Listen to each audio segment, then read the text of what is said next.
If there's one thing 2004's Catwoman and 2005's Elektra taught us about women, it's that they can do anything men can do, including starring in a terrible superhero movie. Take that, George Clooney. I'm Batman. These movies may not be good, but they paved the way for great modern film and TV heroines such as Katniss Everdeen and Jessica Jones. What about Ripley in Alien? Well, yes, her too. Terminator Sarah Connor? Sure. Lilu in The Fifth Element? Okay, I see where you're going. Angelina Jolie and Salt in the Tomb Raider movies. Okay, I get it. There were other great heroines before and after these movies. The Bride and Kill Bill. I hate you. As much as you hated these movies? Yes. No. What? Let's just do this. I'm Daryl Charles. And I'm James Heston. And we're going to find out which one is worse.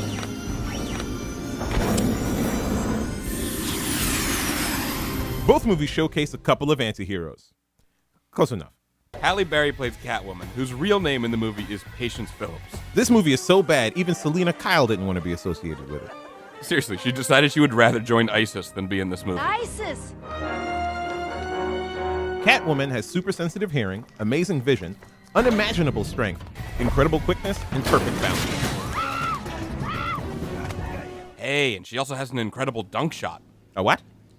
A dunk shot? That's not a thing. Oh, yeah?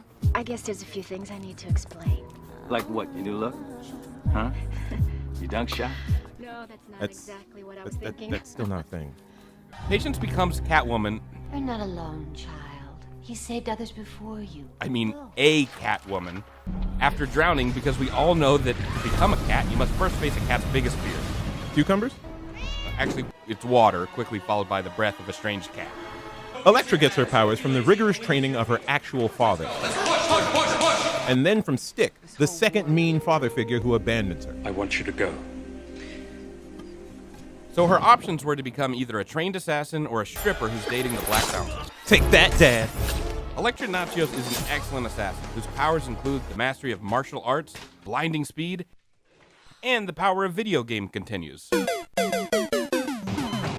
She can see the future, but the foreshadowing in this movie is so heavy-handed, so can anyone who is even half paying attention. It also turns out Elektra can bring people back to life, but only after she's done battling her own demons. That works as a plot device, but it's not great if you're trying to save someone's life. I'm sorry I couldn't bring your wife back, mostly because I still have unresolved issues with my dad. Ooh, and Elektra also has the amazing power of OCD, so she can clean up real good whenever she leaves. Don't put it down. I had to clean there. It's not even like this is a regular part of her character. This is the only time in comics or live action where she has OCD.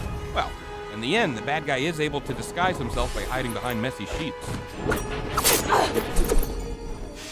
Hey ladies, enough with the heroes and bring on the she-ros, am I right? I thought I told you we were never going to do that part. She-ros. Catwoman has the best kind of feminism. How so? When a girl fights a girl, it's feminism. Actually, feminism is more about equality for all genders, not just girl fights. Are you mansplaining feminism No, to me? no. I'm just saying. Because I've learned from these movies that I don't need no man, and that's feminism.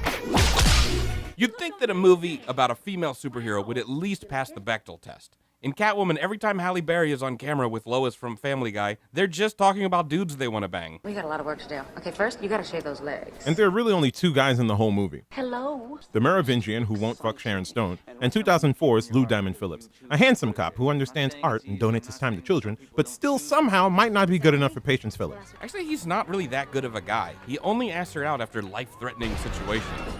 That's not how you find a girl. That's how Mr. Glass finds Bruce Willis. Hey, life is hard for women out there, even the bad ones. You don't want to kill a cop. I'm a woman, Lone. I'm used to doing all kinds of things I don't want to do. Yas, bitch. Elektra gets talked into doing a lot of stuff she doesn't really want to do.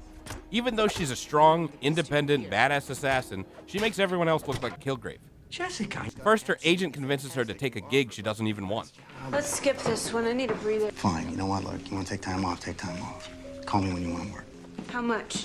Then it turns out this gig was just a setup by Stick, who's been testing her ever since kicking her out of his Tiger Schulman dojo. Was all this a test? Some lessons can't be taught, Elektra. They must be lived to be understood. Even a 15-year-old girl can easily manipulate her. Here's how Abby gets Elektra to come to Christmas dinner. So will you come, please? Because if you don't, I'll just keep breaking into your house. I have to change my clothes. That's right, ladies. If you are just skilled and obedient, everything will work out fine.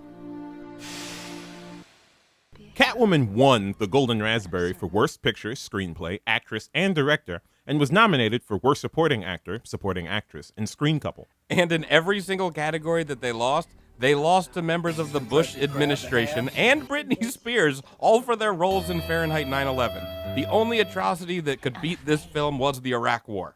To her credit, Halle Berry showed up to accept her award. It's more than the Bush administration ever did. Elektra didn't win any Razzies, but that's because they're given out to movies that suck but people saw anyways. The Razzies were like, let's not kick them while they're down. That's just too mean. When adjusted for inflation, Elektra is the second lowest grossing Marvel comic movie of all time. The only movie that did worse was Punisher Warzone, a movie so bad we won't even cover it. Please don't make us cover it. Please don't make us cover it. Elektra also loses points for decision making. I mean, why even make this movie in the first place? It's a spinoff from a different terrible movie. Who greenlit this thing? Bialystok and Bloom? So I think we can safely say that when it comes to Catwoman and Elektra, Elektra is worse. Thanks for watching. Which one do you think is worse? Let us know in the comments below. And also, download the Laughcast app. We're on there too. Laughcast.com. You should go to it.